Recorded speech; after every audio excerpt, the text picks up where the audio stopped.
Hi folks, I'm Phil Newton, developer of Trading Strategies, which provides real-time training and education. This video shows some highlights from my live training sessions. Hi folks, welcome back. On this video and probably the next several videos that I'll record, what I'd like to try and do is to highlight a really simple way of identifying support and resistance. To be fair, where a chart is concerned, whether it be any time frame, this just happens to be the 480-minute chart, but the principles of price action are exactly the same on any chart and time frame. Support and resistance is essentially all over the chart, but you know what support and resistance levels do we use? Can we favour any support and resistance? I'm just marking off a few off here, you know, just literally swing highs, swing lows, but can we filter these support and resistance levels down to try and find out which ones hold more interest, more weighting towards trying to identify a location on the chart? You know, can we actually do that? Of course we can. It is a very simple methodology, what I'm about to talk through, a very simple approach. If we're looking for a point where the balance of power changes, not just identifying where support and resistance is where the balance of power could change, but to find a location on the chart which has already proven to show a dramatic shift in the balance of power. So all I'm going to do right now is mark off literally where the balance of power has changed from bulls to bears, buyers to sellers, but not only has it changed, but we've seen a dramatic shift in that balance of power. So what we can see me marking off right now is literally identifying some of the larger movements in price activity with the blue shaded boxes. So we can identify these as locations on the chart where price has already proven that the balance of power has dramatically changed.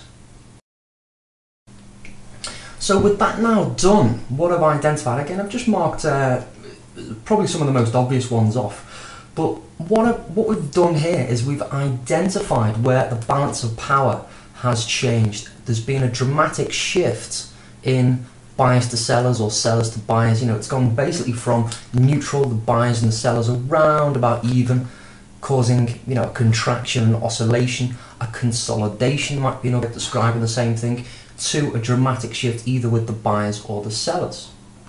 The next thing I'm going to do is I'm going to identify very simply just the high bar and the low bar, and I'm just going to take that area on the chart and just move that across. So now I've got an area of support and an area of resistance where the balance of power has shifted dramatically.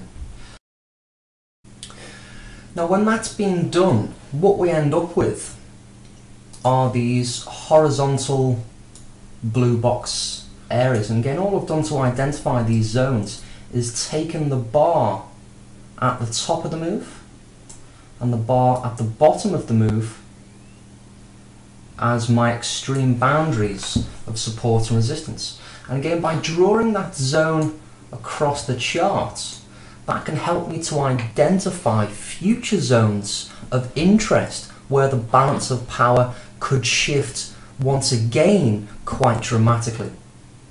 So again, if we just look across the chart, we can see that as price rallied several times up to this zone, price essentially sold off back to the previous zone of activity, this area of interest where the buyers and the sellers can move and influence the markets. This is where they are participating in, where these dramatic shifts and changes in the balance of power are happening. This is where these moves are starting. So it'd be fair to assume that should price ever come back to these locations, then there's a good chance that the balance of power will change once again. Now whether it's going to be a reaction, you know, essentially a reversal as we can see just here, or whether price initially pushes through, as we can see just there. Now again, it did effectively react off it eventually, but what we can see is that price did go through that location initially before turning around. So rather than say it as support or as resistance and only viewing it as support or as resistance, think of it as a location of interest. This is the next place on the chart that something interesting could happen.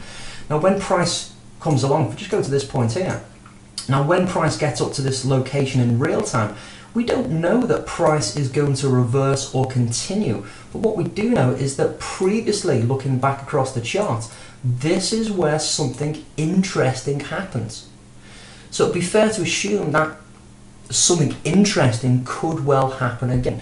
Now whether that's up or whether that's down at that location, only time will tell. I don't have a crystal ball. I really don't know what's going to happen on the chart next, but what I'm trying to do is trying to increase the chances, increase the probability that when I do place a trade, this is a location that is of interest. It is a location that could produce a good move away from or through the location that's being identified. Let's just zoom into the chart and take a look at the most recent area of price activity. What we can see is that price has ultimately sold off that big move down.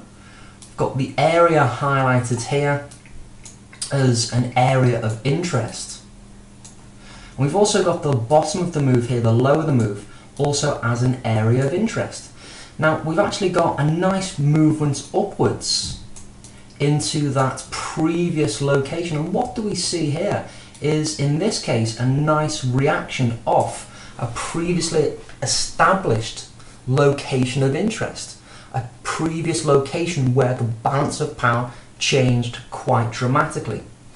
Now on this move up here, we can see it was in two stages. We've got a push up, a little bit rough around the edges as you can see from the spikes on our chart. We've got a push up, a pause, and then another push up in price. But look where price is stopping. We've effectively got a two-stage move up to that resistance level. So we can also say that price rallied, paused, rallied, but this is where price stopped and started on both those occasions. We see price rallied, paused, rallied again. Now as price sells off, what we can see is it's come back into that previous location, not necessarily because price paused, but because this is where price previously made that next move up. That's where it made that next move up, and this is where that movement started. So as price comes back down to this location, this now in real time is the next location of interest. What will happen at this location? I don't know. That's the honest answer. I really don't know. But it's an established area of interest. It will either react, most likely back up to this next area of interest. This is where the move down started. Back into this newly established area of interest, or price will continue through it back down to this previously established area of interest. And the distance between those two locations is essentially what you're aiming to trade for. So identifying support and resistance, a really simple method of doing it. Identify where price has previously established a significant change in the balance of power. When or if price gets back to that location, that certainly from a timing point of view is a good place to be thinking about deploying a strategy. Whatever that strategy is, whether it be a reversal, continuation, trend, whatever your strategy is. But all I'm trying to do at this point with this methodology, with this logic, is to identify a location that is interesting, where something, the next something, could happen.